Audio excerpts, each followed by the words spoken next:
নলহাটি ২ নম্বর block Trinamool পরিচালনা নিয়ে ফের আলোড়ন তৈরি হয়েছে দলের মধ্যে। কোর কমিটির মতানৈক্যের সঙ্গে কে কার অনুগামী সেটা প্রমাণ করতেও তার প্রতিযোগিতা কিন্তু চরমে। এই আবহের মধ্যে ফের 5 জনের কোর কমিটি থাকবে না আগের মতো একজন দ্বারা ব্লক তৃণমূল পরিচালনা হবে, সেই জোর আলোচনা এখন দলের ভিতরে অব্যাহত। এই আলোচনা আরো উস্কে দিয়েছে তৃণমূল নিয়োজিত একটি সমীক্ষক সংস্থা।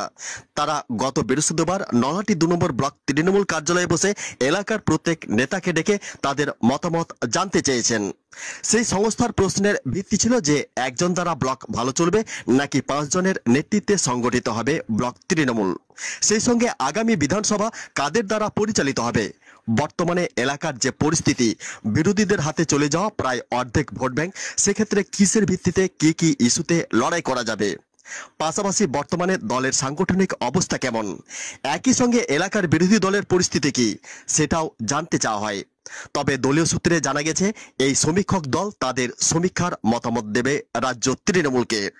অন্যদিকে এই সমীক্ষার ভিত্তিতে বীরভূম জেলা পরিষদের প্রাক্তন শিক্ষা কর্মাধ্যক্ষ তথা কোর কমিটির সম্পাদক আবু জাহের রানা, ব্লক তৃণমূল কোর কমিটির আহ্বায়ক রেজাউল হক এবং কোর কমিটির অন্যতম সদস্য কুদরতে খোদা স্বপন, এই 3 জন ব্লক সভাপতির প্রস্তাবিত নামের তালিকায় আছেন বলে শোনা যাচ্ছে। অপরদিকে আবার ক্ষমতা পাওয়ার জন্য পরস্পর নিজেদের মধ্যে লড়াই শুরু করেছেন। সেই সঙ্গে অনুব্রত মণ্ডলের বিতর্কিত বক্তব্যের পর কে দাদার অনুগামী তা প্রমাণ করতে এক নেতা গত সপ্তাহে এলাকার সমর্থকদের নিয়ে 4টি গাড়ি করে সেখানে পৌঁছেছেন। পরের দিন সেই খবর জানতে পেরে আরেকজন ব্লক সভাপতির দাবিদার তিনিও তার অনুগামীদের নিয়ে গাড়ি করে পৌঁছেছেন অনুব্রত মণ্ডলের কাছে। কিন্তু রাজ্যের তরফে অনুব্রত মণ্ডলকে সতর্ক করে দেওয়ায় পাছা ঘুরতে শুরু করেছে অন্যদিকে। ব্লক সভাপতির অপর এক দাবিদার তিনি দাবি করছেন দাদার কাছে গেলে কিন্তু দাদার আর কোনো ক্ষমতা নেই, নতুন করে অন্য ক্ষমতায় দল পরিচালনা করবেন এবং তিনি দাবি করছেন তিনিই হবেন ব্লক সভাপতির যোগ্য দাবিদার। এই পরিস্থিতিতে তৃণমূলের মধ্যে শুরু হয়েছে জোর আলোচনা।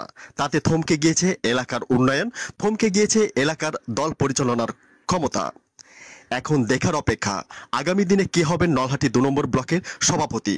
তাতে একজনের দ্বারা দল পরিচালিত হবে নাকি এখনকার মতো 5 জনের মধ্যেই দল পরিচালিত হবে, সেই অপেক্ষায় এলাকার মানুষ অধীর আগ্রহে তাকিয়ে আছেন। Bureau report, Nalhati news express.